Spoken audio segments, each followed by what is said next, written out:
كابتن بركات اديني عنوان عودة الأهلي. ولا فريرة يرجع؟ لا هو هو مش لا، عودة الأهلي طبعا يا إبراهيم. النهارده النادي الأهلي طبعا كلنا عارفين الظروف اللي كان بيمر بيها الفترة اللي فاتت، ومع ذلك بيحاول إنه يرجع. رجع من خلال سيراميكا، رجع من خلال حرس الحدود، ولكن برضو كانت الدنيا برضو الناس تقول لك ايه، احنا حاطين ايدنا على وانت قلبنا. بتتفرج على الماتش كنت حاسس ان الاهلي هيرجع؟ في اي وقت بجد؟ والله في اي وقت. ليه؟ لان هو دوت النادي الاهلي اللي انا اعرفه، اللي هو عنده استحواذ، بيحاول يدور الكرة، بيحاول يضغط ويستخلص الكرة كمان علشان يروح.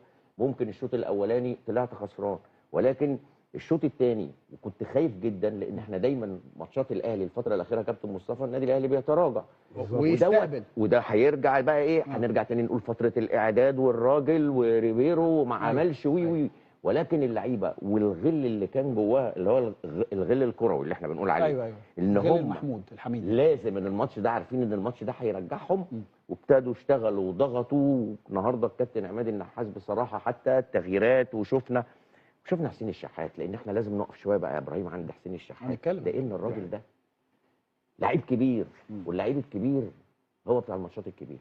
النهارده حسين بيثبت ان هو لعيب كبير، وهو بتاع الماتشات الكبيره، وبيثبت زي ما انت قلت في الانترو، الكويس يلعب ودوت يوديك في حته ثانيه. انا مش فكره ان انا جبت صفقات وصفقات غاليه فانا لازم العب الصفقات، صح. لا، الصفقات مع رجالتي اللي موجوده اصلا، لازم تخلق حاله تنافسيه، ما تقتلش لعيبتك اللي هي ما كسبتش. النهارده تبص على حسين وهو بيبوس الشنكار قبل ما ينزل، واثق يا بيه، ده واحد مركز، ده واحد مركز عايز انا نفسي اعرف، انا ما كنتش بعمل كده ليه وانا بلعب. انا لو اعرف ان بوس الشنكار بيكسر الدنيا. لا والله فعلا اللقطه المخرج بصراحه برافو عليه ان هو جايبها لنا حلوه، بس هي بينت ان هو عايز ومصمم وعايز يعمل حاجه. قبل كده حسين كان ينزل متضايق وينزل مكشر، ما كنتش تحس بيه، صح. ولكن النهارده انت لما تبقى لعيب كبير نازل في ماتش كبير ونازل مركز، شوف انت عملت كل حاجه. بس انا عايز اقول حاجه برضه، حسين الشحات يعني المنتخب فرق معاه.